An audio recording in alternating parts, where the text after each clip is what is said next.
নমস্কার বন্ধুরা, গোপলু কিচেনে আপনাদের সবাইকে স্বাগত জানাই। আজকের আমার রেসিপি পায়েস বা ক্ষীর। বাঙালিদের ঘরে ঘরে যে কোনো শুভ অনুষ্ঠানে অন্য কিছু না হোক এই পায়েস কিন্তু হয়েই থাকে। এছাড়াও পুজোর ভোগেও আমরা পায়েস দিয়ে থাকি। পায়েস এমন একটা রেসিপি প্রায় সবাই খুব ভালো বানাতে পারে, তবে আমি কিভাবে বানিয়ে থাকি তার রেসিপি আজকে আপনাদের সাথে শেয়ার করব। তাহলে দেখে নিন রেসিপিটা। প্রথমে একটা কড়াইয়ের মধ্যে 2 টেবিল চামচ ঘি দিয়ে দেব।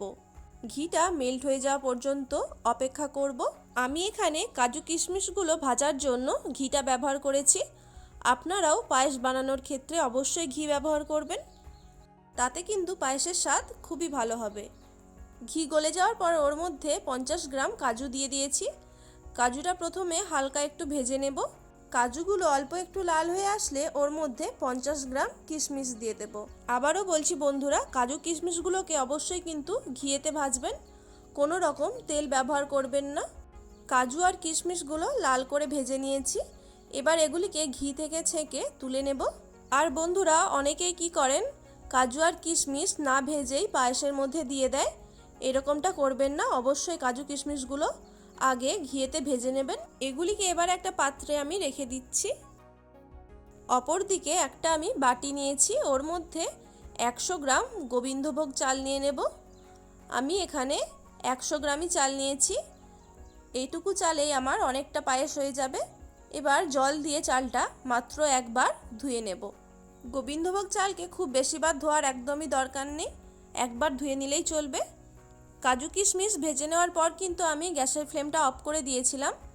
এবার ওই ঘিয়ের মধ্যেই আমি এখানে ধুয়ে রাখা গোবিন্দভোগ চালটা দিয়ে দিলাম। চালের সাথে ঘিটা ভালো করে মিশিয়ে নিয়েছি। ভালো করে ঘিটা মিশিয়ে নেওয়ার পর এবার গ্যাসের ফ্লেমটা অন করে ওর মধ্যে দিয়ে দেব 1 লিটার দুধ। আমি এখানে গরুর দুধ ব্যবহার করেছি। পায়েস বানানোর ক্ষেত্রে কিন্তু আমি এখানে 2 রকমই দুধ ব্যবহার করব, গরুর দুধ সাথে পাউডার দুধ। দুধ ফুটতে শুরু করলে কন্টিনিউ এভাবে কিন্তু হাতা চালাতে হবে। অপরদিকে গুঁড়ো দুধটা গুলিয়ে নেব, তার জন্য আমি আগে থেকেই অল্প একটু লিকুইড দুধ বাঁচিয়ে রেখেছিলাম। ওর মধ্যে 3 টেবিল চামচ গুঁড়ো দুধ দিয়ে দেব। আমি যেহেতু 1 লিটার গরুর দুধ দিয়েছি, সেই জন্য এখানে 3 চামচের মতোই গুঁড়ো দুধ দিলাম।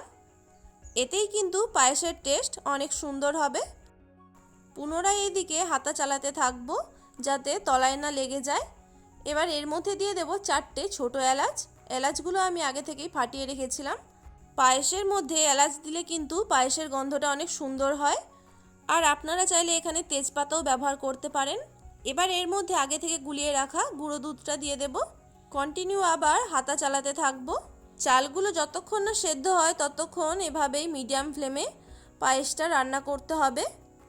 আর গোবিন্দভোগ চাল সেদ্ধ হতে কিন্তু খুব বেশিক্ষণ টাইম লাগে না, 15 থেকে 20 মিনিটের মধ্যেই কিন্তু পায়েসটা রেডি হয়ে যাবে। 5 মিনিট পরপরই আপনাদেরকে দেখাচ্ছি, দেখুন চালগুলো কিন্তু এখানে প্রায় সেদ্ধ হয়ে এসেছে। আরও কিছুক্ষণ সময় লাগবে পায়েসটা রেডি হতে। প্রায় 15 মিনিট পর দেখুন এখানে পায়েসের চালগুলো একদম সেদ্ধ হয়ে গেছে। আমি আপনাদেরকে দেখিয়ে দিচ্ছি, দেখুন পায়েস হওয়ার ক্ষেত্রে চালগুলো ঠিক কীরকম সেদ্ধ হতে হবে। এর থেকে চালগুলো বেশি গলে গেলে পায়েসটা খেতে ভালো লাগবে না। ঠিক এই পর্যায়ে এর মধ্যে আমি দিয়ে দেব পরিমাণ মতো মিষ্টি। এখানে আমি পায়েসে মিষ্টির জন্য মিছরি ব্যবহার করেছি, আর এখানে আমি 150 গ্রামের মতো মিছরি দিয়েছি। বন্ধুরা, একটা জিনিস খেয়াল রাখতে হবে, পায়েস বানানোর ক্ষেত্রে অবশ্যই কিন্তু মিছরি বা বাতাসা ব্যবহার করবেন, কোনো রকমই চিনি ব্যবহার করবেন না, তাহলে পায়েস থেকে জল কেটে যাবে। আর 1 চিমটের মতো আমি লবণ ব্যবহার করছি, কারণ যে কোনো মিষ্টি জিনিসে লবণ দিলে তার স্বাদটা ব্যালেন্স হয়। আর আপনারা যদি পুজোর জন্য বানিয়ে থাকেন তাহলে লবণটা স্কিপ করবেন। এবার দেখুন সবশেষে আমি ভেজে রাখা কাজু আর কিশমিশগুলো এর মধ্যে দিয়ে দেব। কাজু কিশমিশগুলো একদমই আগে থেকে দিয়ে দেবেন না, তাহলে এগুলো খুবই নরম হয়ে যাবে, খেতে খুব একটা ভালো লাগবে না। দেখুন বন্ধুরা, আমার এখানে পায়েস রান্না একদম কমপ্লিট হয়ে গেছে। ঠিক এই পর্যায়ে গ্যাসের ফ্লেমটা অফ করে দিতে হবে, কারণ পায়েস ঠান্ডা হয়ে যাওয়ার পর আরও বসে যাবে। এভাবে পায়েস বানিয়ে বাড়ির সবাইকে খাওয়ালে এর স্বাদ কখনোই ভুলতে পারবে না। বাড়িতে যে কোনো শুভ অনুষ্ঠানে আপনারাও এভাবে পায়েস বানিয়ে পরিবেশন করতে পারেন, যার স্বাদ হবে একদম মুখে লেগে থাকার মতো। রেসিপিটা কেমন লাগলো অবশ্যই কমেন্ট করে জানাবেন। ভালো লাগলে ভিডিওটিতে একটি লাইক করে অবশ্যই চ্যানেলটি সাবস্ক্রাইব করে পাশে থাকা বেল আইকনটি প্রেস করে দেবেন, যাতে আমি কোনো নতুন রেসিপির ভিডিও দিলে তার নোটিফিকেশন আপনাদের কাছে খুব তাড়াতাড়ি পৌঁছে যেতে পারে। সবাই ভালো থাকবেন, সুস্থ থাকবেন। আজকের রেসিপিটা সম্পূর্ণ দেখার জন্য আপনাদেরকে অসংখ্য ধন্যবাদ।